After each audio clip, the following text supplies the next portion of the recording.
эмнеге мен өлүп калышым керек? Көз караштар канчалык өзгөрдү деп ойлойсуң? Капа болбош керек. Өзүң тандадың мисалда. Истей баштадым жолду. Апалардын эң негизги сапаты кандай учурда болбосун сени колдоп турат да. Эрбол, бозо жасап кой.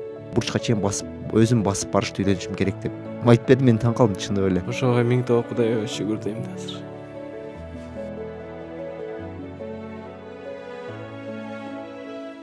Салам алейкум достор. Эфирде узун бир тынуубудан кийин Мирзамат влог каналында жаңы бир чыгарылыш. Бул чыгарылыш жөнөкөй эле чыгарылыш эмес. Бул подкаст форматындагы кыргыз тилиндеги чыгарылыш. Көптөн бери биздин башка каналыбызда Лайс подкастты айтып келгенсиздер, жазып келгенсиздер.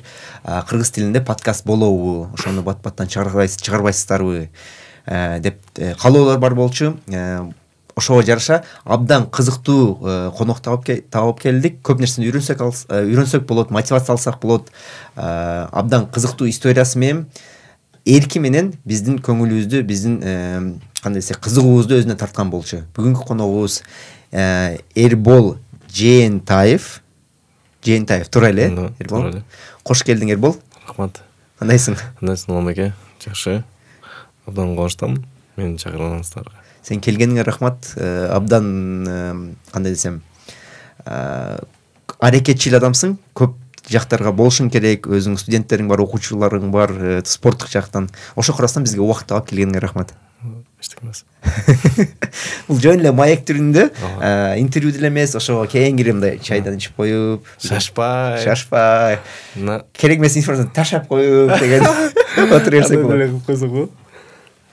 Негизи мен оюмча биздин көрүүчүлөр сени тааныса керек.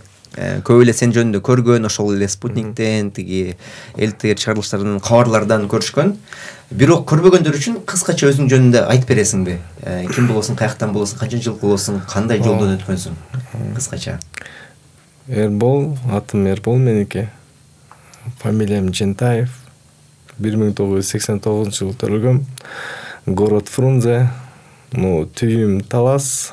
Атам Манас, ачам апам Каникей дегендей. Ошол. Кыскача мен дагы Эрбол жөнүндө айтып кетейин. Эрболдун өткөн жолу, басып өткөн жолу чынын айтканда оңой эмес. Мен көрүп өзүм дагы сезе билдим, түшүнө билдим. Мындай эле абдан үстүртүдөн айтканда эле 3 ай бир окуядан кийин 3 ай комада жаткансың. Комада жаткан аз келгенсип 3 жылга чейин реабилитация, восстановление процессинен өткөнсүң, өзүңө келүү. Мындайча айтканда башынан төрөлүп, башынан абдан катуу айткан болуп калам, башынан адам болуш керек учурга түшүп калган кезим болуп турду, ошондой э? Туура. Нөлдөн басышты үйрөнүп, сүйлөштү үйрөнүп, кыймылдашты үйрөнүп дегендей. Аз деле үйрөнүп атабыз. Аз деле көп нерсени кичине ала элекпиз дагы деле. Билим алабыз деп аракетчил болуп атабыз. Ошо жолдо жүрөбүз. Бүт жактан мындай десем, жол издеп жүрөбүз азырчы. Азыр билебиз да, ошо цель бар. Ошо целди результатты ушундай эле чыгыш керек. Мен астыңызда отурбайм, ушундай целим бар болчу. Мына ошо жеттим. Эми кандай десем, өзүмдүн билим жагынан жүгүрүшүм керек азыр. Билимди кичине чогултушум керек. Жаңы төрөлгөн бала 8 жашта болгон кандай эмес да, билесиз го. Анчалык билимди ошондо билимди болуш керек болот да, батыраак. Биз батыраак алабыз да эми. Кандай десем, 8 жашта деп айтып атпайм менчи. 8ге чыктым. Уже ошол убакта 8 жыл өтүп кетиптир. Кудай буйруса, максаттарым аябай чоң дагы. Ийгиликтерге жетиш, элдерге целим, азыркы целим бүт баарына мотивация бердим. Эми ошо мотивацияны результатты чыгарып, результат берейин деп да, элге жеткирип берейин деп. Ошол. Балким биздин көрүүчүлөрдүн арасында сенин өткөн жолуңду, басып өткөн жолуңду билбегендер болушу мүмкүн экен. Ошо кыскача балким айтып бересиң, 2014-жылы эмне болгон эле? Кырсыкка чейин болгон окуямды бизнесте болуп жүрдүк, бүт направление жакта иштеп жүрдүк. Кандай десем, жаман жолдо эмес. Армиядан кийин таза, мындай кандай десем, акыйкаттуу жолдордо эле көп жүрүп, кичине жардам берип, тияка биз мындай жашпыз да азыр. Чоңдорду угабыз. чоңдор эмне десе биз ошондой болобуз дегендей. Ошондой болуп жүрдүм. Анан кийин эле ошо үйлөнүп, жайланып, анан кийин турган жерден эле билбейм, той болуп калды дос баламдын. Ошо тойдон келишпештик болуп кетти. Ошол жерден анан кийин ошол жактан дальше не помню, что со мной эмне болуп кеткенин мен түшүнбөй калгам. Кандайча болуп кетти. Бул айтат көпчүлүк баягы иш болгон адамдан келишпештик болор эт да, билесиз го. Иш болгондон баягы таластык балдар ич болсо билесиз го. Кечирип кой да, бияктагылардын баары тиякта жүрүп калышат да. Ошон үчүн таластык балдар жөнүндө бир эле гана таластыктар тамашалаша алат. Башкалар тамашалаша албайт. Ооба, туура айтасыз. Эми ошондо тамашалап коем кергизди. Ошо келишпештик болуп кетип эле, урушуп, талашып, недопонимание болуп жүрүп эле ушинтип кеттим да. Анан кийин кандай десем, больницага уже ошону мен больницага түшүптүр. Мен азыр юрфаны азыр билип атам да. Недавно вот башыма пластика койгондо түшүндүм мен. Юрфада жана звукту уккам да когда-то. Бир жерден уккандай болгом. Анан кийин ошо юрфага обратно түшкөндө башыма пластика койгондо ошол жактан укту эстеп кеттим. Ошондой түшпөдүм эле, укпадым эле, болду. Анан көп эле айтат, комада жатканда бир жакта турдуң беле, биякта жүрдүң беле деп. Жок, эчтеке, ничего не помню. Абсолютно эчтеке билбейм. Болду. Ошондой эле болду да. Анан кийин мушташып туруп больницага түшүп калдың. Ал жагынан кийинкиси эсиңде жок. Эсимде жок. Мен 2 жолу операция кылыптыр. Биринчи операциянын жаш балдар болуп калып, кандай десем, мында мени как эме катары болуптур да. Жаңы өтүп атышпайбы? Саат түнкү саат 2-де болсо, конечно, врачтар жокто уже. Жанагы иштеген чоң врачтар, жана Бектемир деген фамилиясын утам азыр. Бектемирден азыр кайтыш болуп кетиптир. Ошол врач жок болуп калып, анан кийин ошо жаш балдар 86-87 жылы, ушу 88 балдар операция жасап калыптыр. Башка бир эле жолу операция жасаш керек экен да. Ошолордун туура эмес кылып койгону үчүн меникин экинчи жолу кылгандан кийин ошондон кийин эле комага кеткен мен. Вот. Врачтардын да кичине мындай билбестиги да болуп кеттиби, ошон үчүн комага кетип, ушинтип азыр кичине аксайм на левую сторону. Ошондой. Азыр кичине Кудайым буйрса деп жүрөм, до сих пор билесиз да, амбиции очень сильные дегендей. Бизде дагы деле аракет, дагы деле любой жерден кое беребиз, акырындап жетебиз деп жүрөбүз. Бирок Кудайга шүгүр. Аллага миң төбө шүгүр дейм. Ушу жашка алып келип менин апам, миним, досторум, алтындай болгон досторум бар. Ошолордун күч кубат колдошу менен бутума турдум десем болот. Бирок азыр артынан ошол жолду өткөндөн кийин үстүртөдөн мисалы чоң жетишкендиктер бар да, бирок балким биздин көрүүчүлөр кандай жолду өткөнүн билбеши мүмкүн. Ошол учурга кайтып туруп бир кылдаттык менен бир эстеп көрсөк кандай болот деп ойлойсуң? Мисалы сен операция болдуң, сен ишерсин эстей албайсың, бирок керек эстеген эпизоддор бардыр балким. Сен мисалы операция болдуң, эң башынан баштайын, баягы Марекеде бирлер менен мушташып кеттиңер, кийин көзүңдү ачкандан кийин сен больницада операциядан кийин көзүңдү ачтың. Ошондо кандай сезимдер, кандай акыбалда болчу? Мен өзүм түшүнбөй аттым эмне болуп атканымды. Чындап эле. Мени элдер түшүнбөйт да. Мен жана элдерге айта албайм, же мынта албайм, мени түшүнүшпөйт, абсолютно мен түшүнө албайм. Бирок эмнегедир мени түшүнбөйт, мен билбейм. Вроде мен нормально түшүнүп атам, бирок мен сүйлөй алчу эмес экенмин да. Мен, как говорится, что-то выговаривает, оказывается. Ошондой эле сүйлөчү экенмин. Анан кийин ошол жерден эле айтып атпаймынбы? Бир эле шаурмадан башталган сүйлөгөн. Анан кийин ошо шаурманы жегенден кийин уже басканым аракеттеним башталган. Максат койгом. Мен тетиги углга басып барам. Углдан тияка басып барам. Ошол жака жетем. Ошол жака жетишим керек. Мен али жашмын. Бирок ошо возрастым билем деп коебуз. Мен жашмын. Мен ошого жетишим керек, мен жашмын, ошого жетем. Бирок эсимде эчтеке жок. Сен ошол операция болду, то есть ошол жактагы чыр-чатак чыгып кетти. Кийин больницага алып келишиптир, операция болуптур. Сен көзүңдү ачкандан кийин бир эле гана өзүң жашыңды эстей аласың. Калган эч нерсени билбейсиң, түшүнбөй. Балдардын көрүүбүздүн атын айтып коет, мен кыздардын атын айтып же балдардын атын айтып коем. бир колду көрсөтөм. Бирдемсе жеңил атса, бир колун көрсөт. Сүйлөгүң келип атса, бирдемсе алгың келип атса, экинчи колун көргөз. Бирдемсе алып келип берелиби же эмне кылайлы деп ушундай бытабый сөздөрдү ушундай үйрөттү да. Бирок ошону түшүнчүмүн, бирок айта алчу эмесмин да. Вообще мындай азыркыларга деле көп эле кайрылышат мага. Эмне болдуңуз эле. Бу жерденчи кароодон экен да. Сени кандай караса ошончо жакшы ийгиликке жетесиң. Сен мени караган, бу жерде иним, биринчи, эки иним бар. Урмат, Эржан дегендер.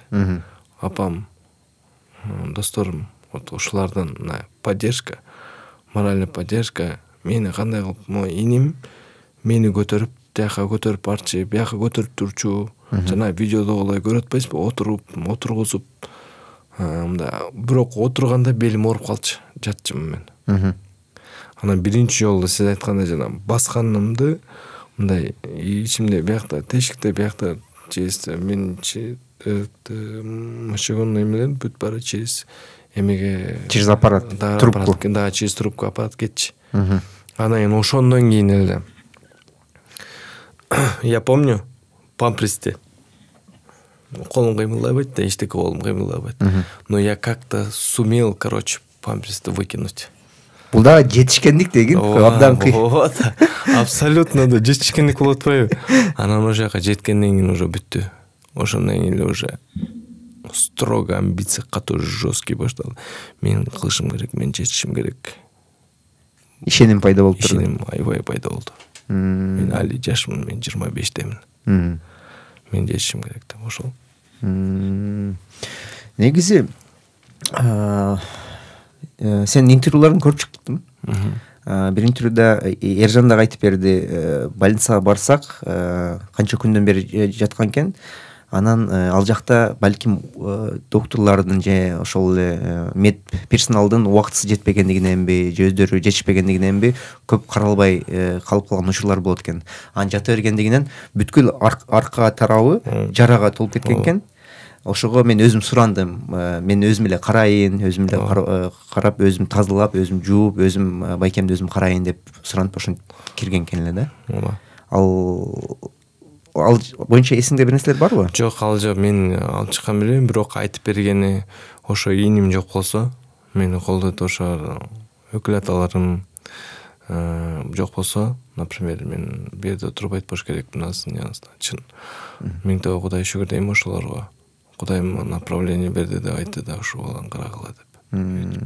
Ушу инимди карагыла деп. Ушундай, кандай десем, иним байке сыяктуу болуп калды дейми. Ушунча ушундай айтып берет атпайбы жана жерден. Мама айтып атпайбы, Эрбол кетип калса.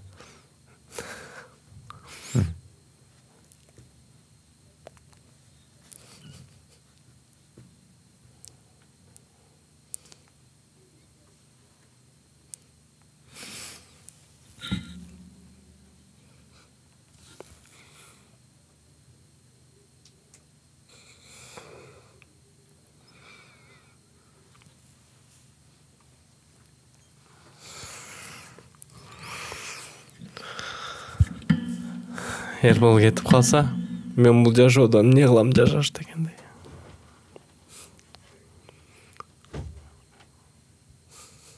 Ошону уга алгандай.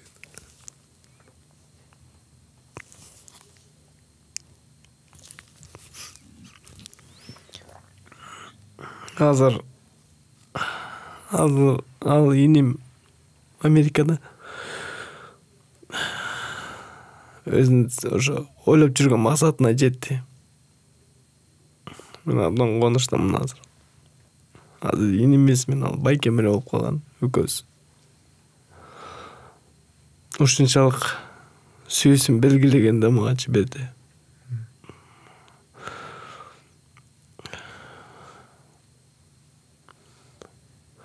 Экөөбүз кичинекейибизден бери ушундай жаман ата энебиз ушундай тарбиялаганда апабызчы. Биздечи бири-бирибизге сүйүүбүздү ушундай кылып белгилегенибизди. Ошого миң табы Кудайга шүгүр дейм да азыр. Азыркы учурда биздин балким көрүүчүлөрүбүздүн да элибиздин көбү деле эркекке мисалы көз жаш чыгарган жатпайт албул деп ойлойт да. Бирок чын айтканда мен абдан сыйлайм. Адамдардын көзүнчө өз жашын чыгара алган адамдар бул абдан чоң кандай десем эр жүрөктүүлүктүн белгиси деп ойлойм. Андан да арысы сен азыр эң жакын адамдарыңга кабатыр болуп туруп ушул сезимдерди чыгардың да.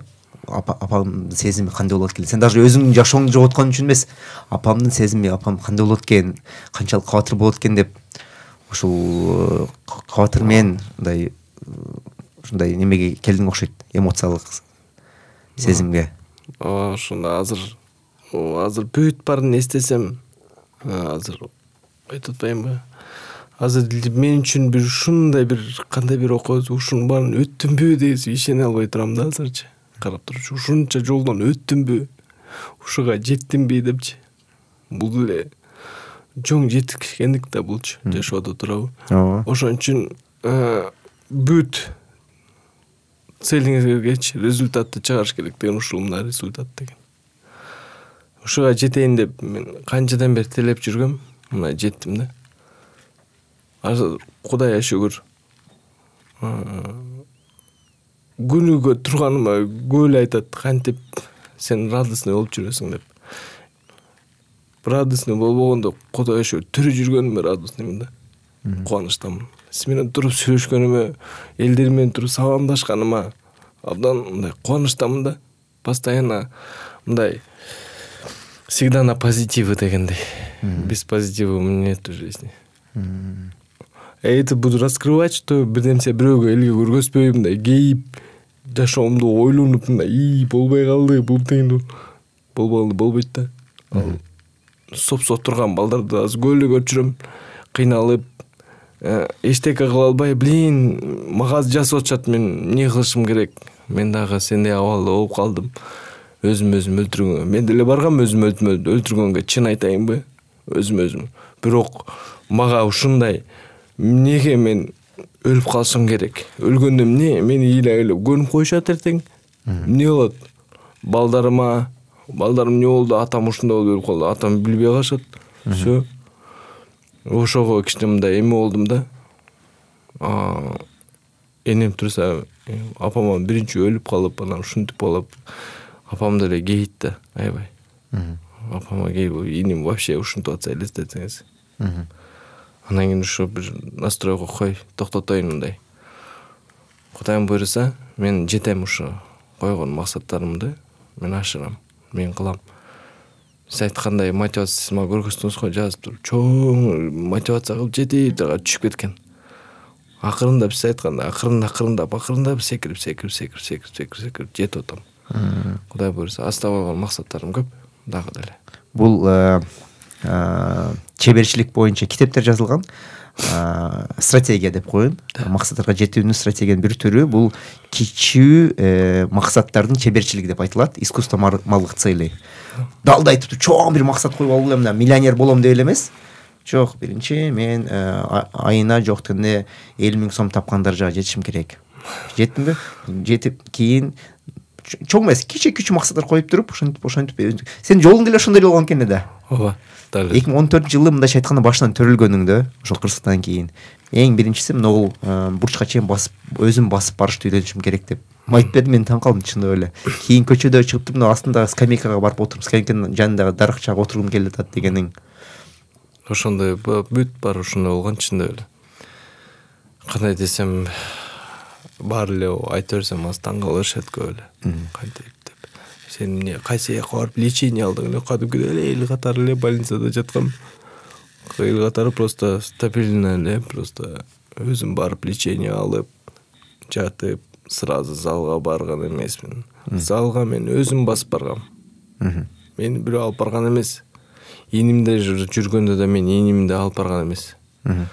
Анткени ал эми коркот да, по-любому сен больницага алып барсаң, аныкы башкача да. Ага билет да, оор көтөргөн болбойт деген. А мен просто время десем, убактым өлтүргөнү барчымын да залга. Башында элди барап, эл менен болчум, тиякты карап, сүйлөшүп, кишилер менен. Балдар менен сүйлөшүп, аракет кылчым ошондой. Анан кийин акырындап башталды бүт нерсе. Бүт баары собираться начало с маленького дегендей. Залга кайсы жылы жазылдың? 2017 январдын 12-си. Я помню даже. Да, январдын 12-си, 10-чы ушундай болчу. Анық датасы да эсимде бар экен. Ооба, ошондон баштагам да спортты. 2017-ге чейин мындайча айтканда 3 жыл бою сен өзүңө ошол даражага келиш үчүн реабилитация болуп жүрсүң да. Залга өзүң бара алыш үчүн. Бара алыш үчүн мени ойлогомдо мындай максат экен. Мен эси больницага, өзүм поликлиникама өзүм басып барсам, мен уже кичине акыл мурдунда экен, мен уже сал издейм дедим да. Каерге барышты мен билем уже. Биринчи максатың поликлиникага өзүң бара билүү, кийинки максатың залга коюп койгон келдиң да анда. Ооба, уже планды коюп койгом. Ошентип планды коюп анан залдын ичинен уже планда дагы өсө баштады. Эмне кылыш керек, жетиш керек. Баары эле барсам эле колуң эле чоңоюп кетти, бүт сукаң эле. Бияк плит сукаң жок, плечоң жок, тияң жок, бияң жок да. Анан эмне болду, кечке эле бүт сука эле бере берчү кемде көрсөчү. Чогой кеткен түшүнбөй калып эле. Анан кийин, конечно, зал издеп биспортты тапкам. Биспортты. Ошо биспортто азыр ушундай, ушул залда өскө, ошол залдан чоңойгонбуз, ошол залдабыз да. Сен баягы бицухалар өсүп кеткенген бир бицуханы көрсөтүп койбойсуң биздин көрүүчүлөргө кандай? Азыр Кудайга шүгүр.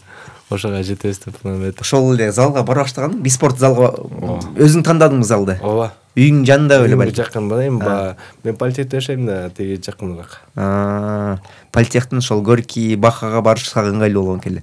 Бирок залга келгенден кийинки жолуң бул бир аз барган сайын сен жолуң сен үчүн оңойраак болуп келди окшойт, а? Эң кыйын, эң баш болгон болчу го. Ошол биринчи 3 жыл. Ошол биринчи 3 жылда кимдер жаныңда болду? Кимдердин колдоосу менен ушул даражага келе алдың? Ошол эң маанилүү период болдубу дейм да? Ооба, ошону баягы эле дос балдарым. Дос балдарымда билесиздер болуш керек. Постоянно жанында жүргөн, баягы көп эле иши бар, тиякта болуп калды, биякта болду. Эми булар кичине көбүрөөк көз карашы, мага мындай ишеними жакшы болду да. Мындайга десем, мотивация берип турду дейм да. Кандай мени карап, мен менен күнүгө болушуп дегендей, убакыт сааты мага бөлүшүп, не кылып атасың, кандай кылып атасың, кандай жүрөсүң, чалып деле хотя бы десок сурап дегендей. Ошондой болуп турду убакытта, каких-то моментах. Анан ошо досторум деле айткан, көп деле кыйнаган жокмун аларды. Эми эмне кылбак эле? Алар мен жанында иштеш керек, алардын да иши бар, семьясы, үй бүлөсү, бала чакасы дегендей. Үй бүлөсүн иштеш керек да. Үй бүлөсүн багыш керек, үй бүлөсү менен болуш керек. Ооба. Анан кийин мен эми ушунча бутума тургуздуңар, силерге чоң рахмат. Алла ыраазы болсун. Досторум деп өзүм ичимден айтып, анан өзүм кандай десем, өзүм уже издей баштадым жолду. Кандай кылам?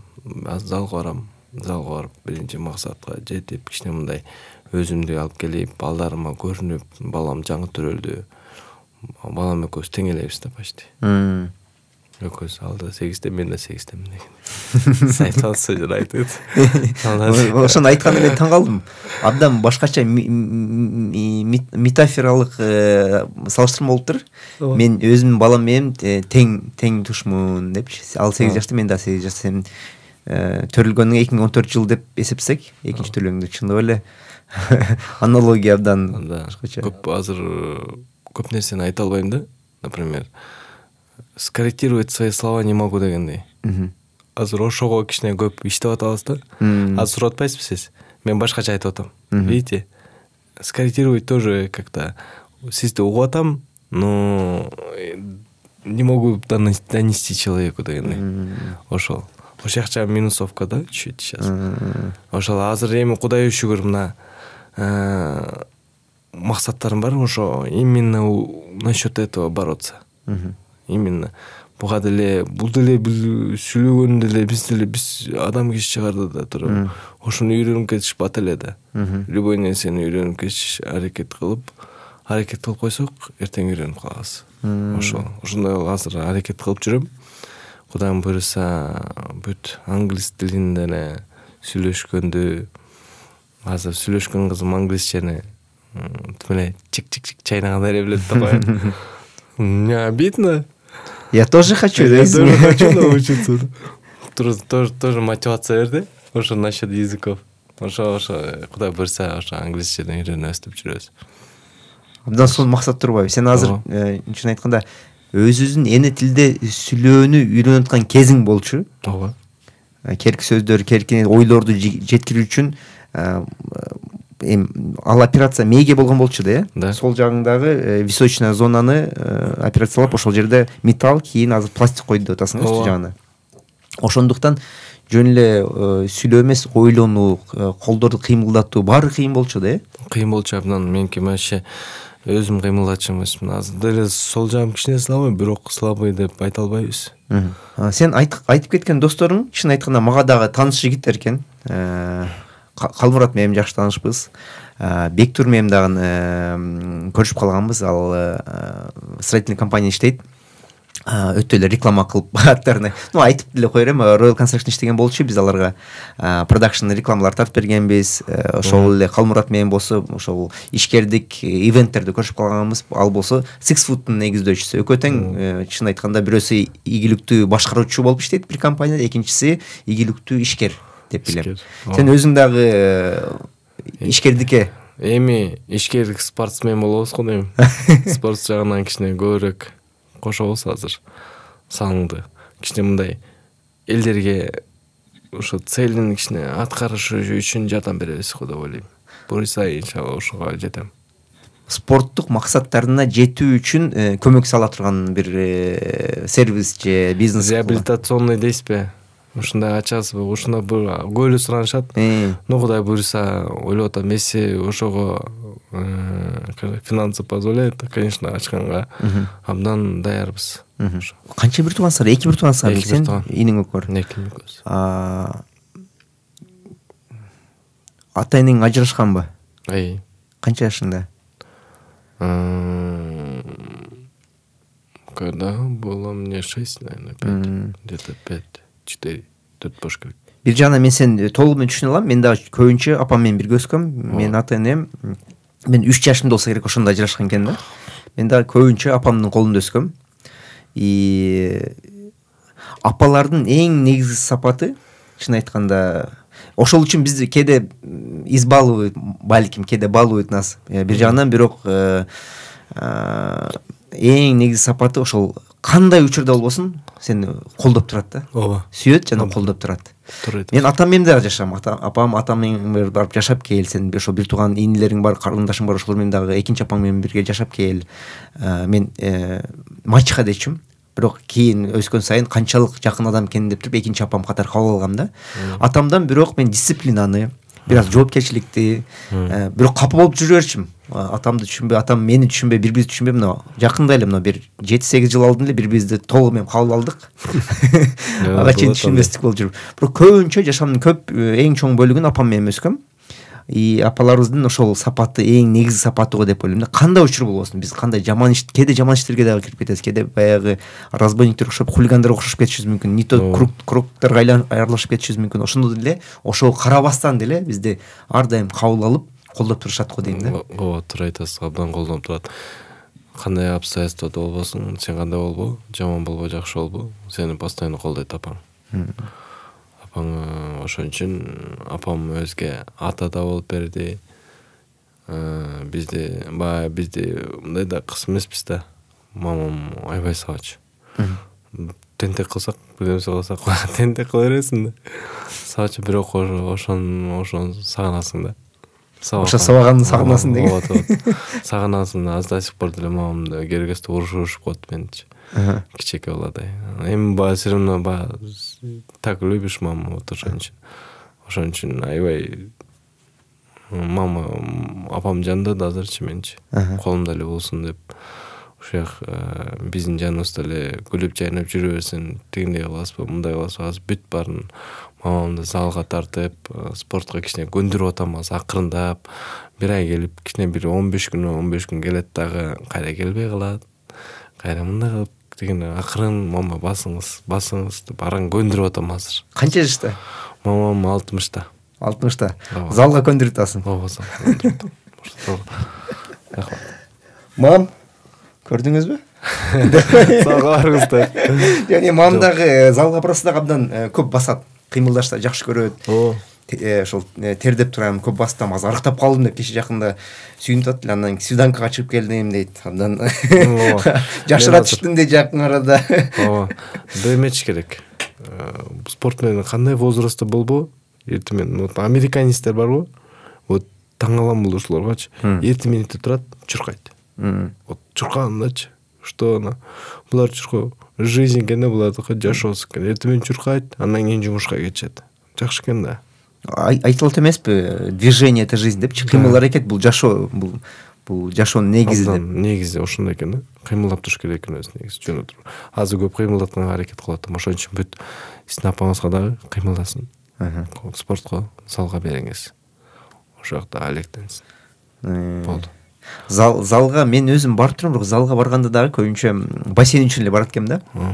Балким ошол үчүн вес албай жүрөм бассейн менен. Сеники менен салыштырып коелучу. Енді сенкені бір 5 есе кичинекейирээкпи дейм да. Жок. Атаң менен мамиле бар. Сүйлөшүп турабыз. Атабыз бухгалтер өзү. Азыр аппаратта иштейби, ошол жакта иштейт. Сүйлөшүп турабыз бирок. Жакшы эле мамилеңер? Мамилеси жакшы эле, саламыбыз түз эле. Кичинекейиңде кандай болчу? Көп эле көрүшөт белеңер же көбүнчө? Жок, көбүнчө эненин тарбиясы менен. Эненин тарбиясы менен көп өсүп калдык. Бирок кээде эле көрүшүп турасыңарбы? Кээде көрүшүп турабыз. Когда как получается. Азыр менин убактым жок. Мен күнүгө иштейм. Соответственно, мен жумуштамын. Как положено.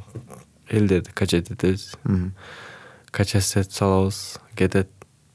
Ал тема кандай деп эгер сага айтып бере алам десең, ал теманы да бир аз сүйлөшүп кетсек болгудай экен. Эмне дегенде бизде азыр ажырашуулар дагы көп болуп атпайбы? Ажырашуулар көп болуп атат. Бул абдан өтө эле болбош керек деген нерсе деле айта албайм. Болуп аткан нерсе өтө жаман деп деле айта албайм. Эмне дегенде бул жашоонун чындыгы экен. Адамдар үйлөнүшөт экен, адамдар ажырашат экен. Биз ошол ажырашкан үйлөн балдары катары өзүнүн ой сезимдерди айтып койсок гана деле болот экен. Ооба.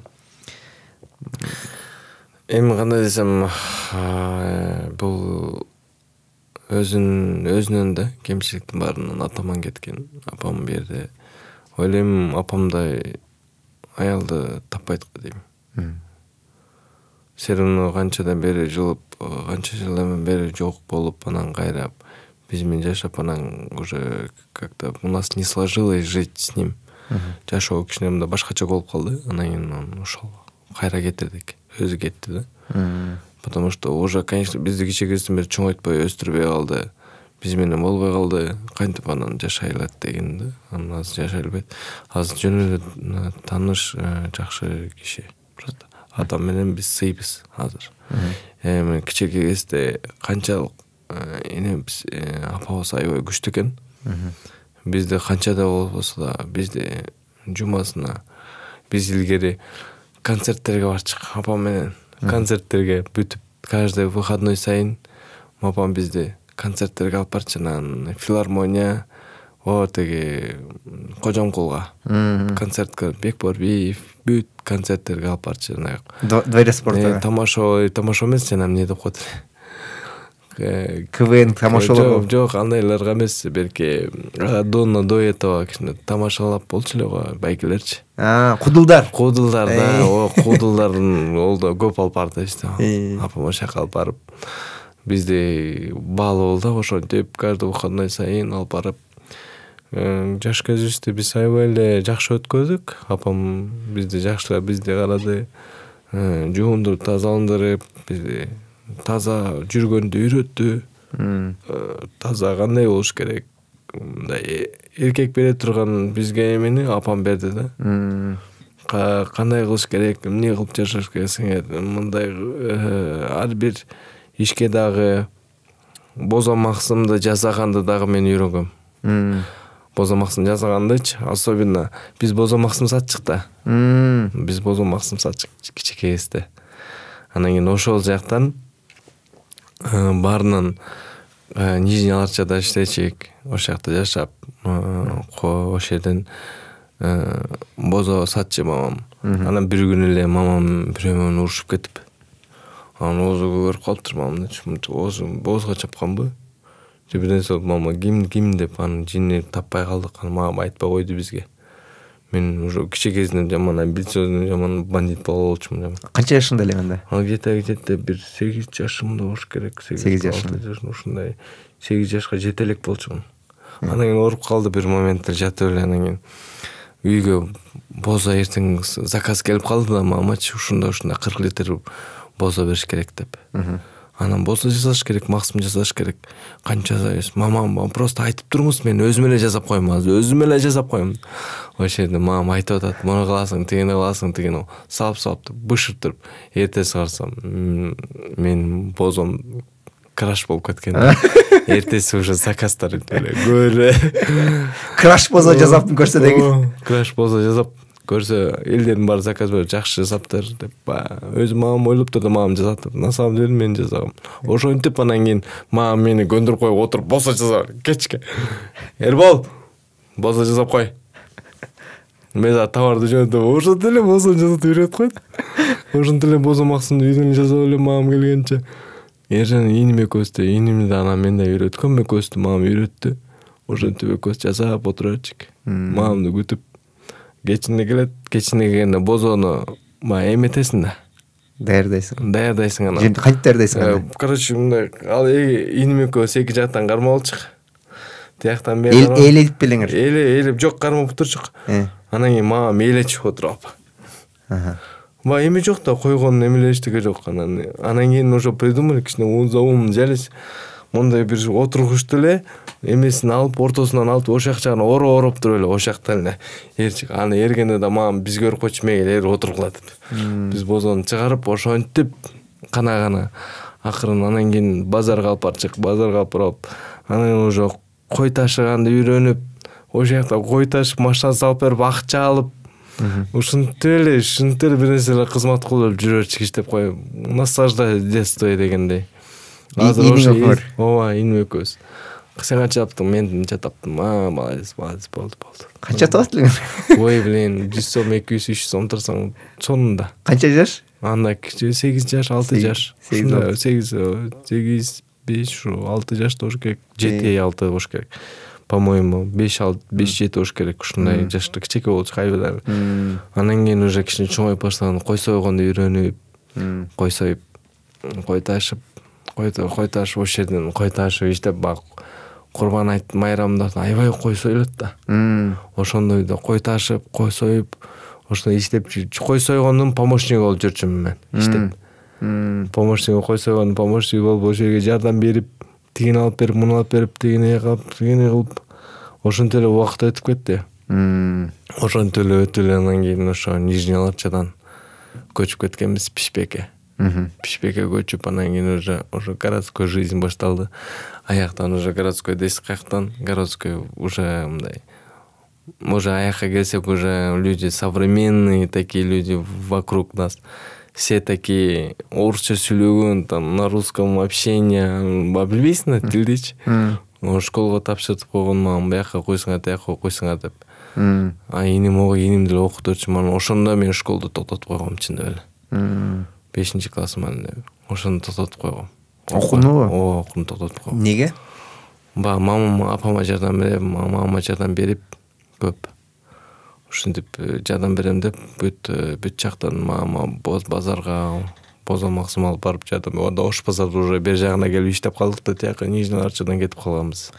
Ошондо сен окууну толугу менен таштадың 5-класста. Окуган эмесиң? Окуган эмесмин. Бир эле гана иштеп жүргөнсүң? Ооба, бир эле мага апама жардам берип жүргөм. Вот. Андан кийин мен армияга барып келгенден кийин окуш керек экен, деп калдым. Ушундай билимдүү болуш керек болчумун депчи. Окууну ташташ боюнча кимдин демилгеси, кимдин сөзү болуп чыкты? Ким биринчи мындай өзүң чечтиңби окууну токтотоюн деп? Өзүм чечим кылдым ичинде эле. Мама жардам берип кичине жардам бергим келип кетти. Бирок мама оку деди, мен бирок окуга койдум өзүм. Барбай койдум окууга. Школдорго барбай. Тиги окуяда баягы биринчи жолу бозо жасап кетпедиңби? Анан апамдан барып карасам, бир аз оруктап калыптыр, көз оозу көгөрүп калыптыр деп айттың го. Ошону билдиңби кийин? Ооба, билдим. Анан кийин жок, анан кийин билген жокмун, азыр ошо эсимде жок болду. Билбей калдым го дейм ал кишиничи. Билсем мен аны башкача сүйлөшпөкмүн аны мененчи.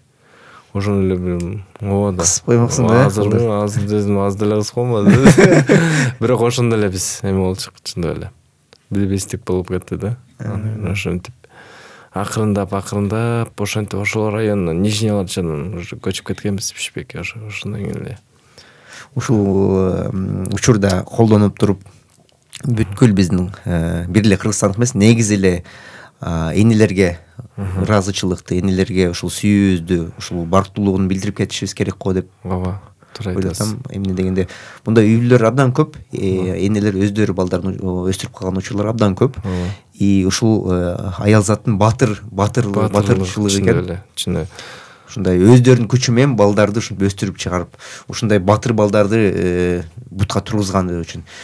Бул бир эле жол эмес болгон дагы.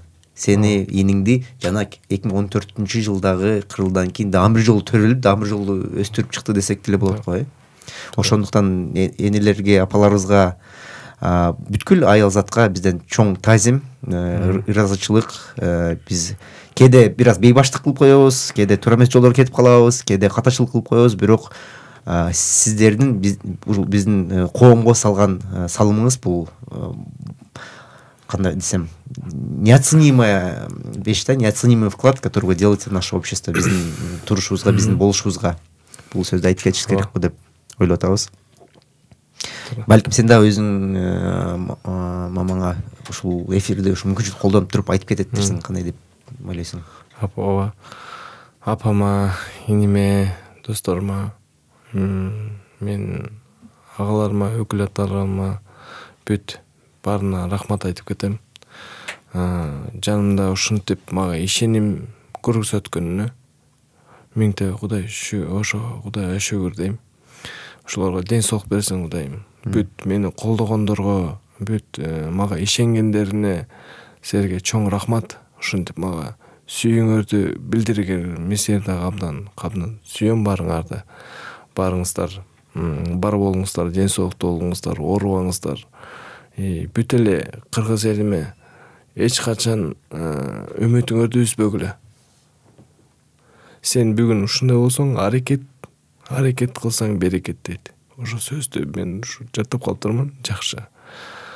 Ошого аракеттенип,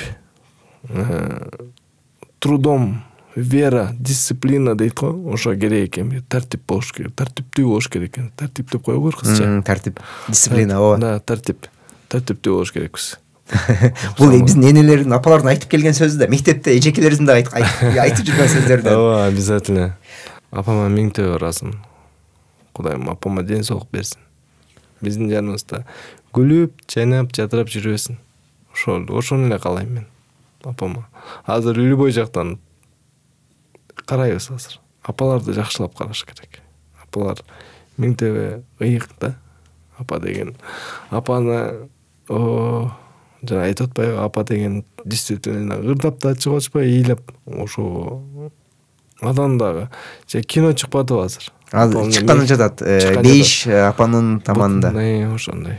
Бул ушул биздин тааныш дос топтон болуп келет. Ушул Руслан Акундун тасмасы, Эмиль Эсеналиев катышат экен. Ошол жакындагы эле биздин дос топтордон, командалардан. Кудай буйруса ойлоп атам, Руслан байке чакырабы деп кино. Руслан байкени да аябай жакшы таанышым. Азыр айтып койлу, Руслан. Уктуң да. Руслан байке бир кайсы кинога чакырып калат экен деп эле күтүп отурабыз. Любой деле жака мен эле даярбыз азыр бизде да. Тартканыбы? Ооба, биз тартылганы, биз тартылганы. Биз даярбыз. Кайсы кино болсун, кайсы эмет болсун, Руслан байке мы наготове, у нас старт стоим. Все, месседжтердин баарын жөнөтүп койдук, Анда бая жак кайта берели. Кайрабабы. Сөз. 5 класстан кийин иштей баштапсың да? Ооба. Ишкердик жолуң ошол жактан башталды окшойт анда. 5 класстан окууну таштап туруп, толугу менен эле иш чөйрөсүнө. Ооба, иш чөйрөсүнө ошол жактан эле баштагам. Соодагерчилик беле же? Соодагерчилик жагынан дагы, базарда дагы каяктан что можно, куда можно продать, кандай кылсак болот. Где можно заработать, там и работал дейсиң. Да. Ошондой кичине финансы не позволяли. Телефонго деле кирип кетейин деп, телефонго сатайын деп дегенде, бирок телефон аракет кылып көрдүм, саткан тиги телефон алып болот дегенде мындай кылдым. Ну, как-то это не моё, короче, людям врать дегендейчи. Анан кийин кичине более башка жумушта иштеп. А неге людям врать дейсиң? Ал жакты көбүнчө. Эми телефонду калп айтат көбүнчө 5 саарда билесиз го. 5 саардан. Сен 5 саар жакта эле көбүнчө кыймыл аракет. Ооба, 5 саар болчу, анан кичине пока финансы не позволили, кичине өйдө жакка өткөнгө. Анан кийин кой деп анан тигиндей кылып, мындай кылып, ошо бир нерсе кылып эле жүрдүк, ошентип анан кийин ошентип өтүп, билбейм, бияктан жолун таппайм, бияктан жолун таппайм. Блин, я устал уже, я не могу так жить больше. Всё, токтотойн. Болду, мондай токтотойн, мондай же жаман болом, же бир жакшы болом дедим. Анан бир туруп армияга барсам, армияга албайт. Бесиңиз жетпейт, байке бесиңизди алып келиңиз, анан кетесиз армияга деп. Армияга албай коюшкан, армияга акча берип мен кеткен болчумун. Мен билбейм, көбүнчөдөн эле айтасыз, армияга баргысы келбейт го, көп эле. Мен акча берип кеткем армияга, эсичи. Армияга акча берип. Акча берип турган армияга баргам. Неге мындай бир жакка жашоондо өзгөртүш керек болуп калды? Жок, мындай бир өзгөртүү керек болуп калды десең, бир аз хулиган болчумбу же жок, эмес, мындай токтоп калдым да, бир жактан эмне кылыштын билбейчи. Мындай жанында айта турганда деле кишилер деле болуп атты, бирок анча деле мындай кандай десем, бир жакта эле токтоп туруп калдым да, болду. Всё. Хотелось дальше. Потом. Не жумуш кылып жүрчүң анда? Көбүнчө ошол соодагерчилик нерселерди. Соодагерчиликте. Телефондон тышкары бар жокто алып сатып жүрчүң. Ооба, алып сатып жүрчүк. Ошондой бизнес болуп, мага жардам берип дегендей кылып, мындай кылып. Алма менен да иштеп кеттик. Алмада алып сатып дегендей. Ошол жактан көрүп, эжеме жардам берип, апчемдерге деген жардам берип жүрчүм. Ошондой жагынан. Анан кийин уже устал. Анан кийин армияга барам. Армиядан же адам болом, же жок болом дедим. Ошо армиядан армия мени перевоспитал. Потом акылга келдим, окуш керек экен. Окуш керек экен. Армия бүтүп келгенден кийин окуш керек экен деп калдым. Армияда канча жыл жүрдүң? 1,5 жыл. 1,5 жыл. Көбүнчө түштүктө жүрүпсүң, Түштүктө ака, ука, акелер менен жанымда көп киши болду. Кайсы жерде? Именно Зайнапта болдум да. Зайнап, Оштун өзүндө? Дал өзүндө болдум да. Күнүгө майрам, күнүгө той ошол карасаң. Бүт Зайнабиден Кыргызстан деген көчө жаман экен да. Популярный экен. Ошол лагманда жедиңиз беле? Бардыңыз беле лагманга ошо Зайнапта? Мен Оштон болом да. Оштон болосузбу? Ошо именно ошол жердеги лагманга бүт бара келди. Ошо лагмандын жанында биздин часть ошо жанында болчу. Главная часть. Оро. Ошонун жанында болчу. Биз ошо бул Кыргызстан көчөсү Зайнабиден. Ооба, Кыргызстан көчөсү. Ошо именно центральный мечиттин бет маңындайында жана лагман. Лагман жана самсылар бар болчу, чоң самсы. Ооба, чоң самсы. Мен самсы көп жегем, лагман бирок жечимин да. Лагманды көп. Анда уже аяк барсаң кичине чоңсуң да. Уже детсиң, аяк барганда детсиң, дегенде уже армейский жизнь не нравится тебе, нужно как-то уже развиваться, уже кичине беркиндей уже кухнядан тамак ичип, кичине жөнөтүп койсоң, алып келип беришет тамак. Жейсиң, же өзүң барып жейсиң тамакты чыгып алып кечинде. Ошентип курсак тойгузуп, акырындап жашап жүргөнбүз. Анан кийин ошентип анан согуш болуп кетти да 2010. Кетерде кичине кармалдык, анан чыгып кеттик. Ал учурда кандай? Ал учурда согуш жок, тынч болду, согуш болуп кетти деп помните. Бакиевде биз ошол жерден көргөнбүз. Биз именно центральный мечиттин, эме центральный Ошто бар турбайбы, жанакы театр деп коебу, же мындай чоң кинотеатрный центр бар турбайбы, типа Кожомкулдай болгон. Ошо центральный жактачы. Ошол жака барганда ошол жерден көргөн Бакиевди. Бакиевди ошол жерден чапкалап, бургулап салышкандан кийин кетип калышкан. Ошо акыркы көргөнүбүз ошолдан кийин уже. Ал драм театр центрде, ошол центрде. Бишкекте ызчуу болуп аткан, угуп аткан таластыктар келип атыр дегенде эле уже деп болуп, уруш болуп, уже власть алмашты. тигиндей болду мындай болду деди. Андан кийин ошентип эле чыгып кеткенбиз. Службам бүттү. Келдим Бишкекке. Анан уже кичине акылга салып ошондо башталды. Не жумуш кыла баштадың келгенде бизнес ошо айтпаймынбы жанагы. Ошондо баягы Рис и Бектурла менен ошондо таанышып, ошондо Бектур ака чечпей, чай чечпей, май чечпей деп калчу. Ошондо таанышканбыз Бектур менен. Ошентип дос болуп кеткенбиз. Сен не ташыйт элең ош жактан? Рис ташыйт. Ош жок, Оштон эмес. Мен Кытайдан ташчым. Кытайдан. Завод Кытайдан болчу. Мен оптовиктерге тапшырчым. Оптовиктерден анан мен алчым. Тегерегинде эффективдүү, жыйынтыктуу ишкер башкаруучу достор болсо, сага да үйрөнгөнгө бир мүмкүнчүлүктөр болот экен да, үлгү катары жок. Конечно. Үй бүлөлүк жашооң кайсы жылы башталды эле? Үй бүлөлүк жашоону айтабыз. 2010 сүйлөшүп баштагам. 2013 үйлөндүм. Анан кийин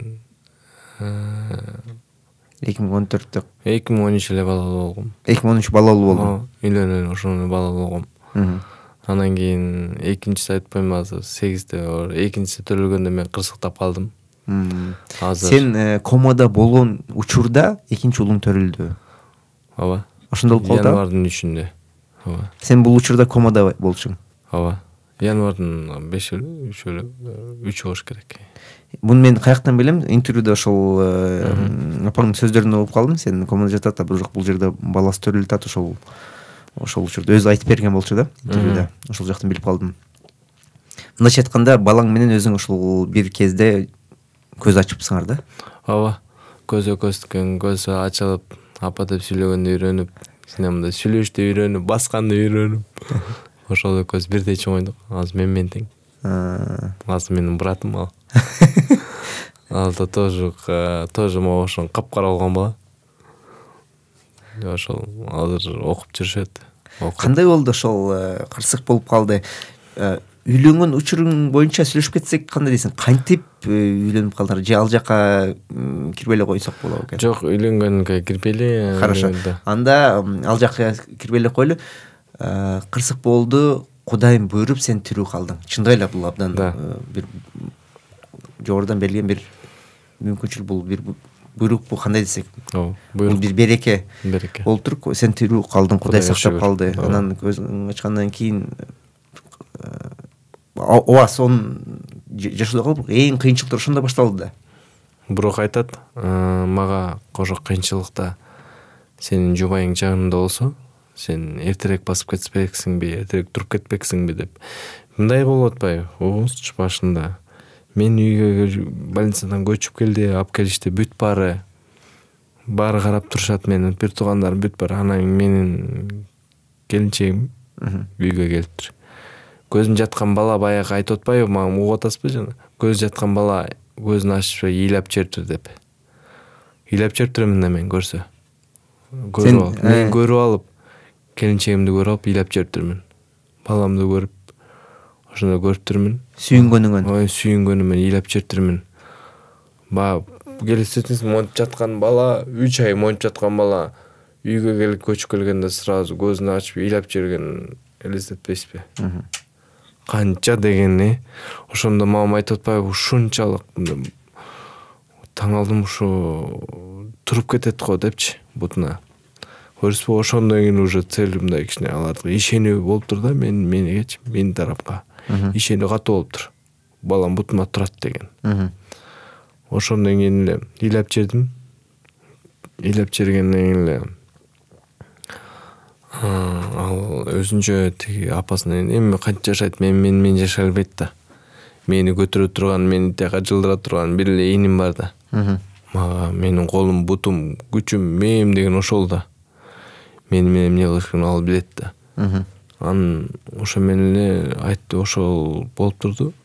Ал өзүн тиги балам 40-ка чыкканча тиги өзүнүн үйүндө жашап турду. Ошол кийинчерээк эле кичине сөзгө кесилбештик болуп эле экөөбүз бири-бирибизге таарынышып эле мынтип эле кандай десем, көп эле болуп кетти, сөзгө недопонимание болуп кеттик да экөөбүз. Мага ясно видно даже уже, не нужна ему, понимаете? Не нужна была такой человек. Не нужен был. Ты не нужен был деген. Да, я не нужен был, точнее. Мен кереги жок болдум да качы. Анан кийин мен билбей жүрдүм анан кереги жок экенин. Аны мен 2017 билем.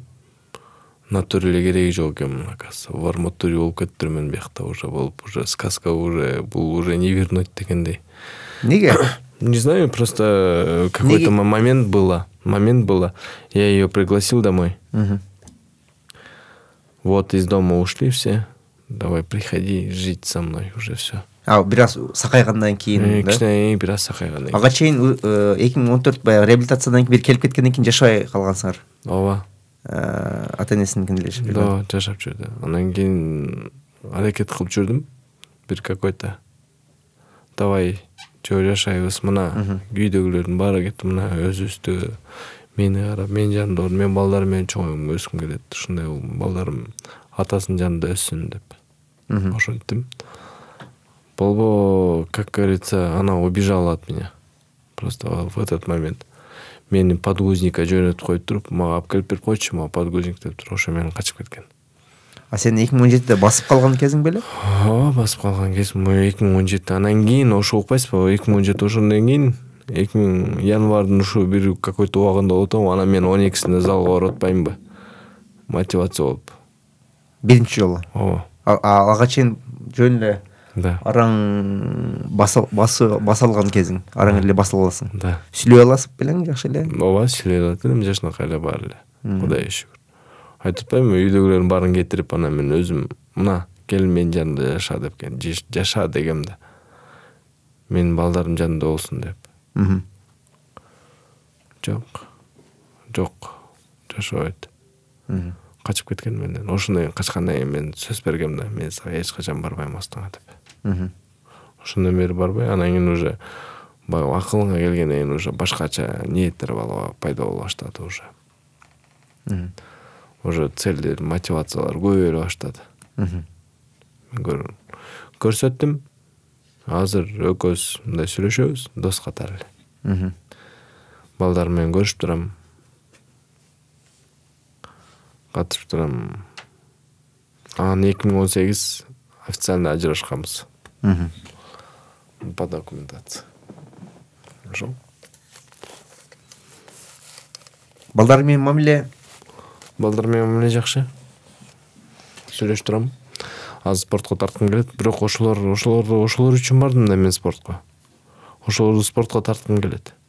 Балдарымды кийин спортко чакырам деп туруп, өзүң дагы ошол учурда кезде кыйын толу менен баса албай аткан кезде спортко жазылдың. Ооба.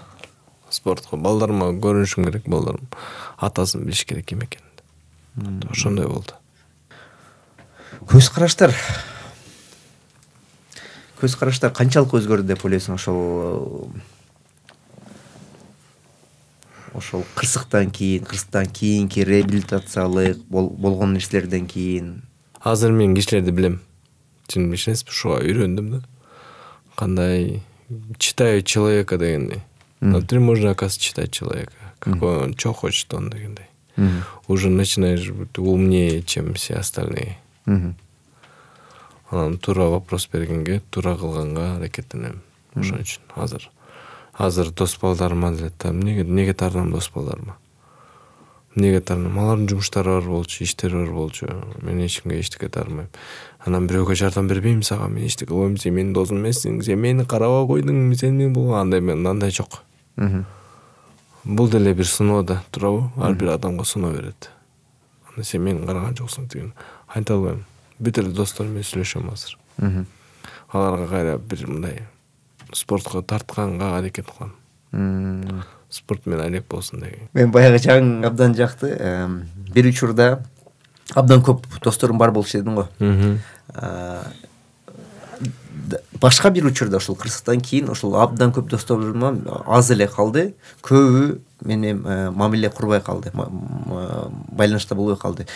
балким бир учурда ошолорго капа болгон кезде болсоң керек эле. Кийин азыр айткан сөзүңө караганда эч кимисине капа эмесмин. Эмне ар кимдин өзүнүн жашоосу бар, өзүнүн алектенген нерсеси бар, үй бүлөсү бар.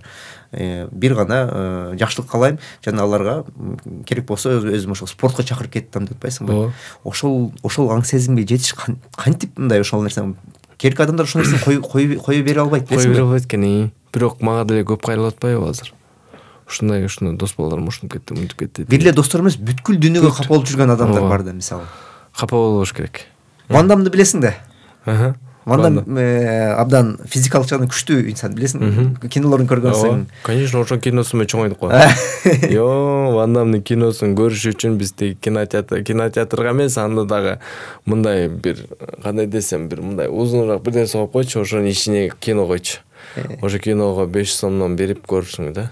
Мындай подвалдарда, кабинкаларда, кабинкаларда ушундайларда болчу. Ван Дам өзү болсо кичинекейинде абдан кандай десем, көп ооруган, абдан ничке, ден соолугу алсызыраак бала болгон экен деп. Ошол жөнүндө окусаң керек, уккансыңбы? Уккан эмесмин. Мен көбүнчө Шварцтын иштерин уккам да.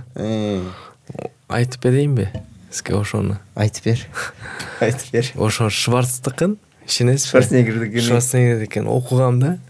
Ошону окуп, ошо залга барып баштаган кезде жаттагам. Ишенесизби? Окуй элбай кезде анда да окуучу эмесмин көп. Азыр ошону окугансай.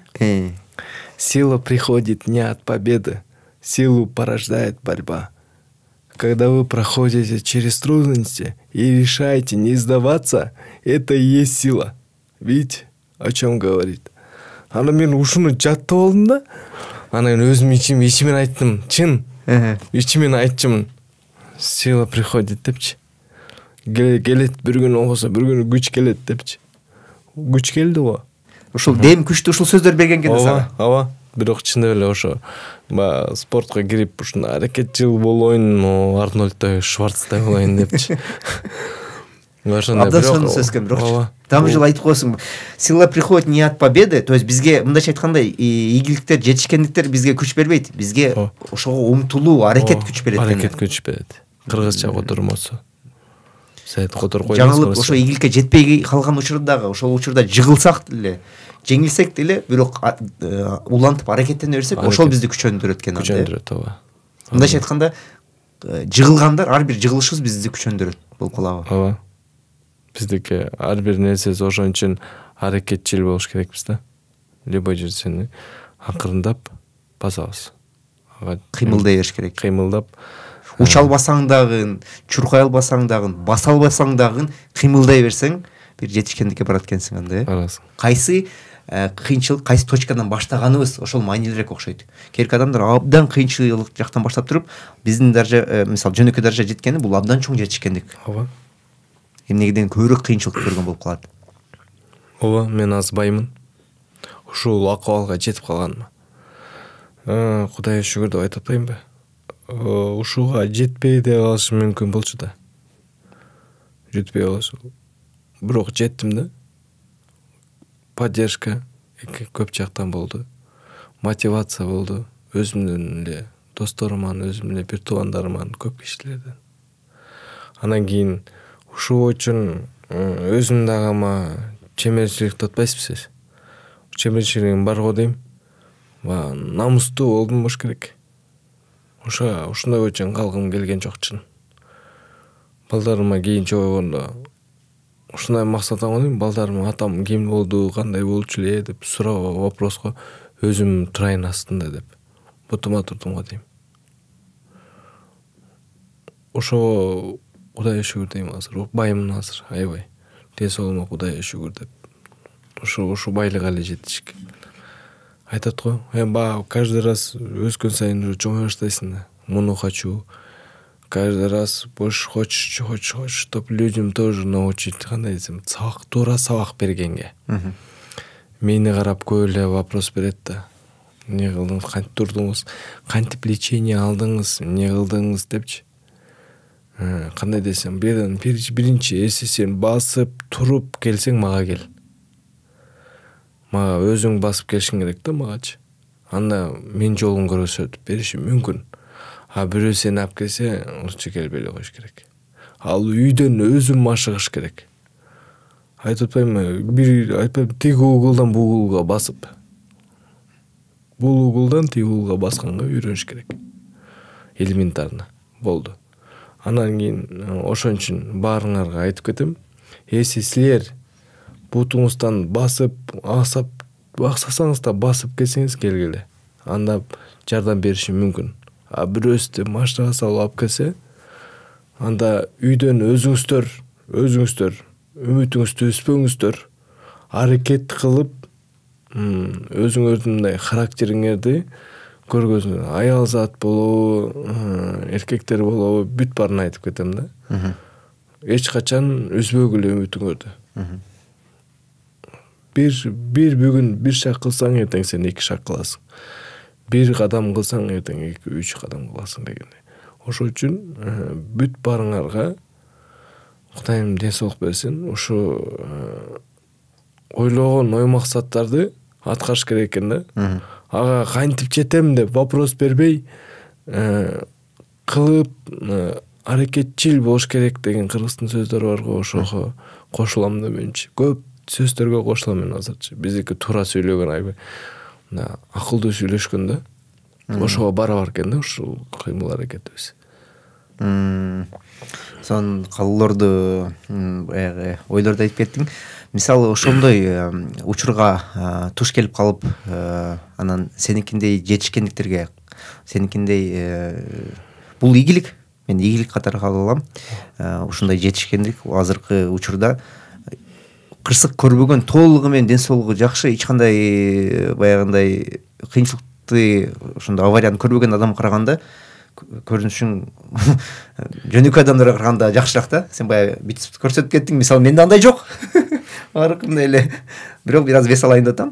Ошол нерсеге жетиш үчүн эң негизги сапаттардын бирөөсүн айтып бере аласыңбы? Кайсы сапат болушу мүмкүн? Кайсы сапат? Кайсы сапатың менен ушул даражага, ушул бастана билейин делүү, кайерден ушул ишеним. Да. Ишеним. Тарбия кандай десем, өзүмө ишендим. Ишеним аябай катуу ошо мотивация берди дейм. Өзүмө мындай кыймылдаш керекмин, мен кылыш керекмин. Анан бир жактан болуп кетсем, таластык болгон үчүн болуш керек белки. Ошол таластык жагын алып турганда, мисалы, баары эле таластык боло албайт дейм.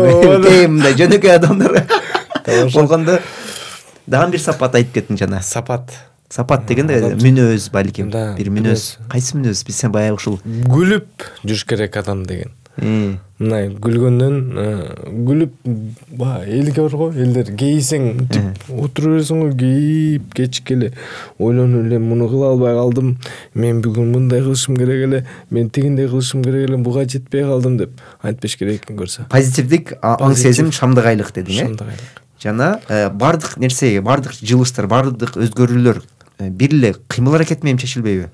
Ошол кыймыл аракет канчалык акылдуу болсо да, кыймыл болсо бир өзгөрүү болбойт экен да. Ошол кыймыл аракетке эмне алып келдиң? Сен бир сөздү айттың, абдан сонун сөздү айттың жана. Сенин өжөрлүгүң бүт кыйынчылыкты жеңет. Ушул сөз болчу. Вот. Бүт кыйынчылыкты жеңесиң. Сен өжөрлүгүң болсо. Өжөрлүк жок. Билбейм. Калганда эмне деп сөйлөп салабыз. Өжөрлүк керек бизге. Өжөрлүк болгула баарыңар. Өжөр болгула. Өжөр болгула. Огонь. Огонь деп өжөрлүк деген. Огонь. Өжөрлүк деген настойчивость. Настойчивость, да? Стойчивость, настойчивость. Короче, нужно. Абдан сонун мага жакты. Ошол мага эсимде эмнегедир калып кетиптир да. Бул ошол эле настойчивость, настырность, стойкость, кыйынчылыктарда туруктуулук бере алыш үчүн. Чалып калыштыбы жумуштан? Достор, Эрбол азыркы учурда иштеп аткан кези толугу менен жоопкерчилик менен бир спорт залды карап кетет. Бул кандай десем, бир жагынан жоопкерчилик, экинчи жагынан эң ишенген адам ошол зал боюнча сен окшойт да? Ооба. Да, ошондой элебиз биз. Аябай шефтин оң колубуз. Шеф ишенет. Шеф да катуу киши. Абдан. Мага мотивация Алла берет. Мага жашоо тиричиликти жашаганды үйрөтөт. көп жерден. Сен ар дайым ошол үйрөнүүгө ачык экенсиң. Ал жактан болсо ар мүмкүнчүлүк колдонуп туруп бир нерсени Бир жерден үйрөнүш керек. Пока азыр биз жашпыз да. Любой жактан үйрөнүп биз дагы акыл бере турган насааттар болот. Азыр сен сүйлөшкөн кызың бар. Буюрса ал менен абдан кандай десем серьезный отношениядасыңар. Ооба. Кантип тааныштыңар? Кандай болду? Таанышкан момент айтып берейинби? Айта кызыктай абдан сон. Мен залда жүрөм, анын акасы, мен билбейм да. Карындашы биздин залда иштейт экен. Ресепшнда биздин командада иштейт экен. Анан кийин бир бала менен келип жүргөн залга башында. Аны ойлоп чүкөм жигит экен депчи. Жигит менен келет экен залга эрте менен. Деп макул депчи. Хорошо деп. Жаша экен, жашнакай экен деп өзүнүн ишимен. Анан кийин эле карындашы менен сүйлөшүп доспуз да, экөөбүз таанышпыз, чогуу иштейбиз. Анан эжекеси тааныштырды. Анан таанышып эле сөз болуп эле, тияк болуп эле, мындай болуп сөз болуп кетти. Анан аягын итогосын билип атканда ал бала жигит эмес, байкеси экен. Байкеси менен келчү экен залга. Ошентип анан кийин экөөбүз биринчи Инстаграмдан сүйлөшүп, таанышып, ошол жерден карашып, бирибизди мындай аракет кылып көрдүм, кандай жашнакай эле кыз экен. Анан экөөбүз мындай мага жакты, мен өзүм мындай аябан. Анан кийин ошо сүйлөшүп, анан кийин жолугуп ошо айтып атпайм жана гулет эткенибиз ошондон болду да. Ошондон кийин ичим мындай жылып, мындай башкача болуп кетти да. Анан кийин ошол жерден өз негизи ушуну кичине бутума тургандан кийин сүйлөшөйүн деп баштагам. Уже анткени до этого отношениялар сен кайерде иштейсиң, сен эмне кыласың, сен канча табасың, анан сен мынча кыласың деп сурап, көйлөп сурачу. Башка таанышкан кыздар. Ооба. Анан алар мынтип койчу. Ладно, эмне десем, короче, ладно деп дос болчу алып койчу, коштошуп койчумун да. Анан кийин эле ошол бабал болду, экөөбүз жолуктук, жолуккандан ни разу вот такого вопроса никогда не прозвучало в мою сторону. Что с тобой было деген. Почему ты хромаешь деген. Эмнеге деп, эмне сурап койбойбу анда? Неге сурабайсың деп вопрос бердим. Эмнеге сен мени сурабайсың? Мен сага эмне карап алсам деле боло элеби депчи. Кандай басып жүргөм да, сурабайсың менен, интерес жокпу сен? Не болду эле, кандай болду? Ушундай вопрос берчүм.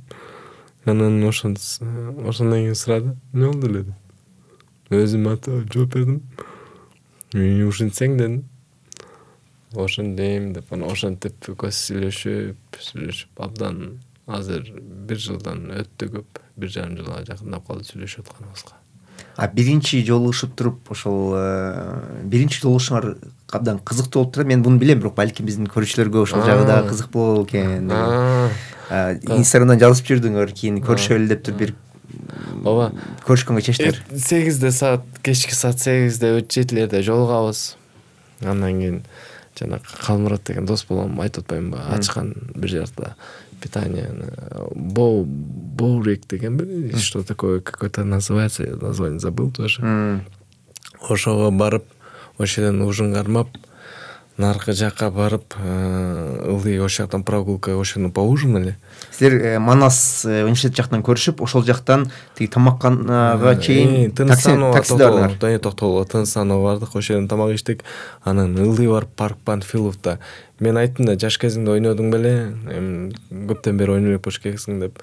Сом ооба дейт, биз илгери ойноп. Анан мен дагы ошондой, давай экөөбүз тиги будем кататься мындай. Паркка бара элесиң. Кольцого барабыз, ооба. Ошол жака барып бүт баарына ойноп көрдүк. Бизге подходящийге бүт баарына отурдук. Жана эмне деп айланганына, тигине, мындайынан баарына түшүп эле. Болбосо 32 жаштасың, Болбосо баягы эле бала. 32 жаштасың. Канча эле аларга? Андай бишенесизби? Бирок мен андай көрүнбөйм. Көбүнчөсү. Бирок ооба жаш көрүнөсүң. Мен абдан канча бересиң десем 26, там 25, там 20 ушундай. Рахмат деп эле айтып коем, ладно деп коем. Анан кийин 32-33 десем таң калышат да. Ошентип анан кийин гулять этип так 8 часов мы прошли. Бишкектин баарын прошли. Абсолютно. 8 саатта. 8 саат басып жүрдүң. Ооба, 8 саат басып жүрдүк. Бутум чарчаган жок. Ошо Белинкадан, ошо Панфиловдон Ак үйдүн астына сүрөткө түшүп, анан кийин ошодон чыгып алып, Исанова барып, Исанова жактан тамак ичип, анан кийин ар жактан кайра дагы өйдөгө чыгып, Белинка токтогула Белинкадан өйдөгө көтөрүлүп, анан Бакамбаевага жеткенде чота болот мындай сүйлөбөйт да. Кой кетөрөбүз, айтат го кыздарчы, кетөрөлчү үйгө депчи. Анан эмне так айткан жок да. Мен дагы анда өйдөгө айттым мындайчы, мындай кетөрөлү үйгө бирден такси кылып десем. Монтип айткан жок да. Анда жүр, анда үстүгө жөлө басабыз, анда эмеге чейин, Манаска чейин деп кайра. Жалга чейин. Жөө бастан. Манаска чейин. Манас университет бар. Ошол жерге чейин Белинка Гагарина жака чейин. Почти что Белинка Гагаринага чейин да. Ошага чейин басып барабыз дедим. Хорошо деди экөөбүз, кайра басып бардык. Кайра вопросторубуз көп. Эчтигенбей койдук сөзүбүз. Анан кийин ошака жеттикпи? Такси отурдук. Мен политек ташап үйүмө чейин басып келип койдум, кажется, что кайра. Политекке чарчаган жокмун бирок. Эчтеке болгон. Политекке келип мени чыдады. Ошол жерден кенен ошону башталды да. Айтып коеюнчу. Келген азыр. Она будет пост не осужд. Эми кичине как приличный кичине беттерин тосуп берет го мындай. Депчи. Келип бетин тоссом мага монитор башын тосуп коет. Анан мен что-то не понял, что это такое, депчи. Что-то жакпай калдыбы депчи. Да жиненип кеттим дагы анан кийин.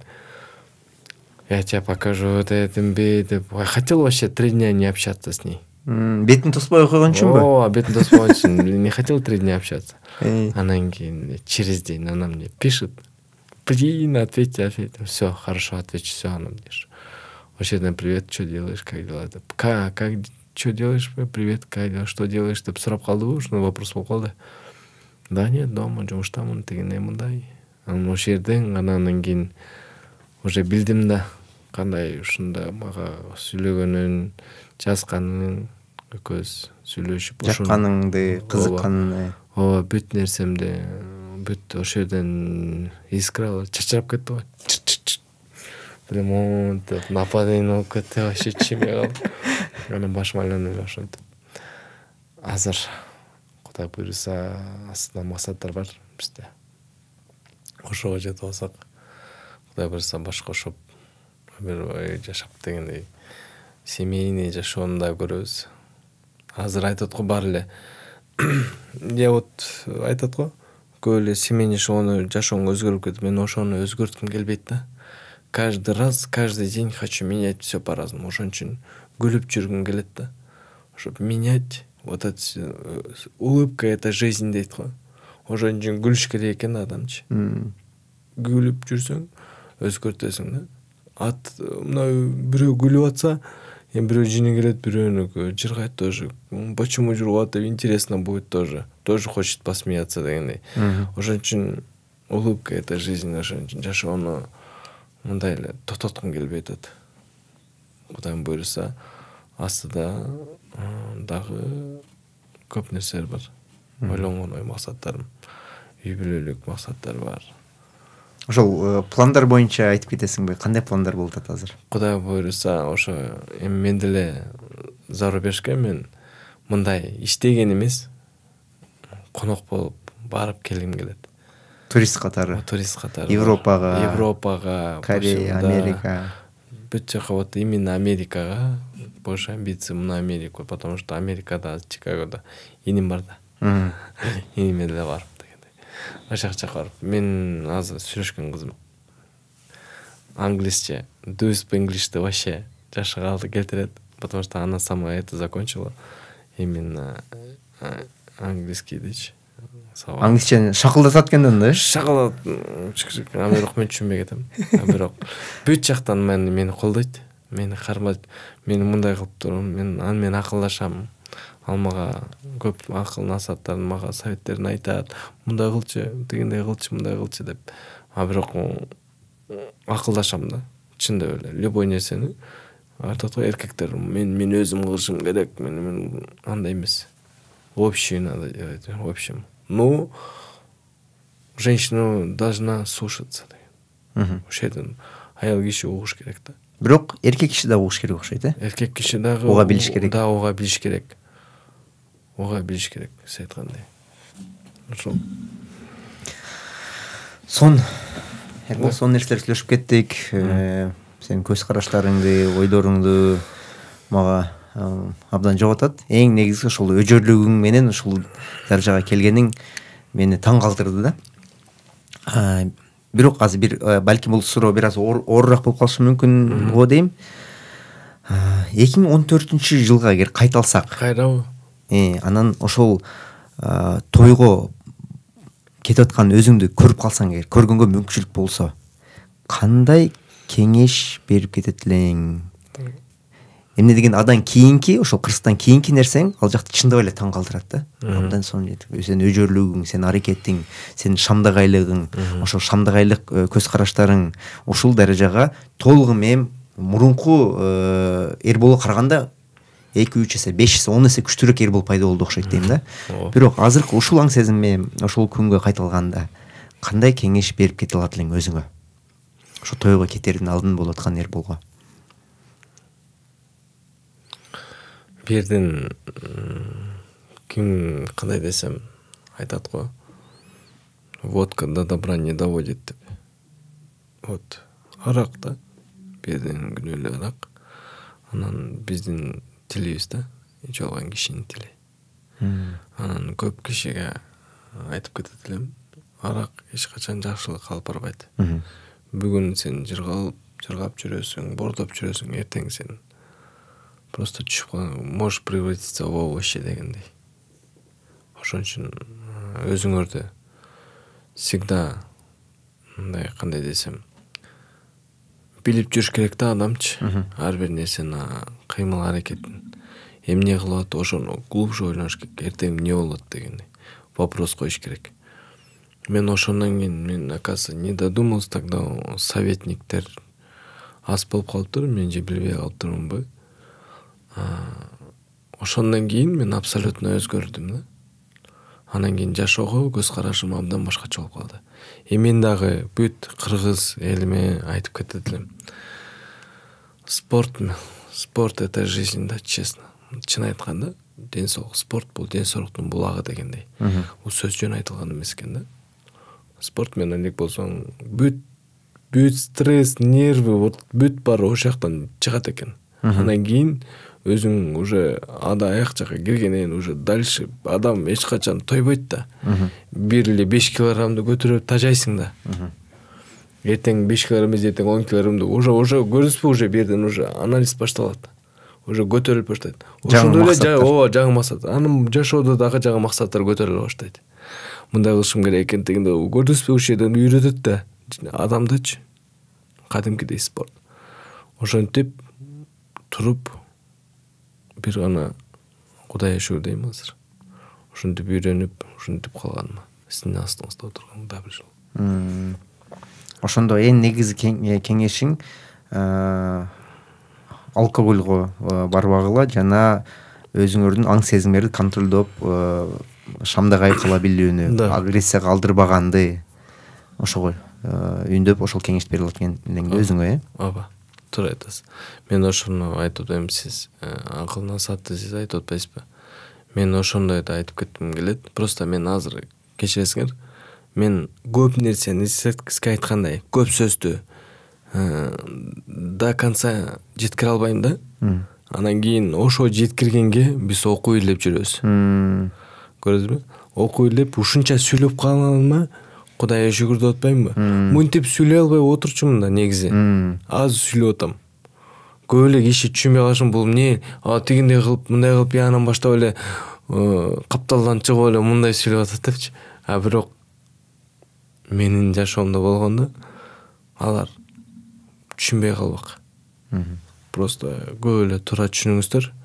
Эси кайсы жактан бир ката сүйлөп койсом, кандай сүйлөсөм дагы туура кабыл алып коюңуздар. Эси ошол вопростун интересный болуп атса, мага Инстаграмга жазып койгула, мен силерге жооп берем.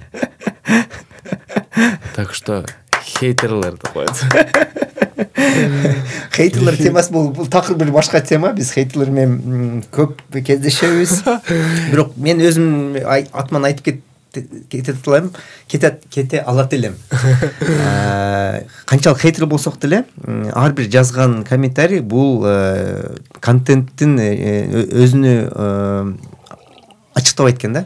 Көбүнчө бул комментарийлер жазган адамдын мүнөзүн ачыктап кетет экен. Ошого жараша ар бир комментарий жазганда сиз өзүңүздүн кандай бартылууңуз бар экен, кандай адам экениңизди ошону сапаттуу көрсөтүп кетесиз. Ошого жоопкерчиликтүү бул жакка дагы кайрылсак экен деген бир ой болчу, кеңеш болчу. Рахмат. Сен хейтерлерди коркутуп койдуң азырчы. Койдур койт. Жаза эле. Жок. Эми билбейм хейтерлер кандай көрүм калат. Кандай адамдар кабыл алып калат да. Кудай буйруса бүгүн эси мындай сүйлөп атсам, эртең башка элестетиңле, көчөкү жаткан бала азыр сүйлөп атат силерге. Силер ошону эле көрүп калып, түшүнүп койгула, мотивация алып койгула. Болду. Калганы жетет. Туура эле айтамбы? Сен ушундай келип отуруп сүйлөп отурганың эле бизге баягы болгон кадрлар көргөн адамдар үчүн абдан чоң бир ошол эле мотивация, жетишкендик, таң калуучу нерсе. Ооба. Таң калдырчу нерсе. Рахмат. Рахмат Эрбол. Сон маек кылып кеттик деп ойлойм. Эгер дагы бир каалоо тилектериң, балким бир сөздөрүң бар болсо, сага эркин камера, эркин микрофон деп айтып кетейин, сунуштап кетейин. Эгер жок болсо, акырындан бүтүрө берсек деле, маегибиз бүтүрсөк деле болгодай окшойт. Бар болсо, ишеним. Мен көп эле айтып кетем, өзүңөргө ишенгиле, аракетчил болгула. Бүгүн болбосо эртең болот. Бүгүн столдун үстүндө отурбасаң, эртең столдун үстүндө отуруп каласың. Любой жерге аракет кылсаң берекет деп дагы бир жолу айтып кетем. Кыргыздын эле сөздөрү мотивация, тарбиялуу, тартиптүү болушуңар керек. Тартип берден тоже имеет много значения. Ишеним, өзүңөргө ишенсеңер көп ийгиликке жетесиздер. Ишениңиздер. Максатын көрө алсаң, ошого тартиптүү ишеним менен тартиптүү түрдө аракеттене берсең, ал максатыңа жетишиң ыктымал абдан жогору. Жетет экенсиң деп атасың да. Өжөрлүк менен эле жетесиң. Рахмат Эрбол. Сонун айып болду. Достор, биз менен бирге Эрбол Жээнтаев жана Нурлан Мирзаматов болуп кетти бул маекте. Мирзаматов влог кийинки чыгарылышта көрүшкөнчө.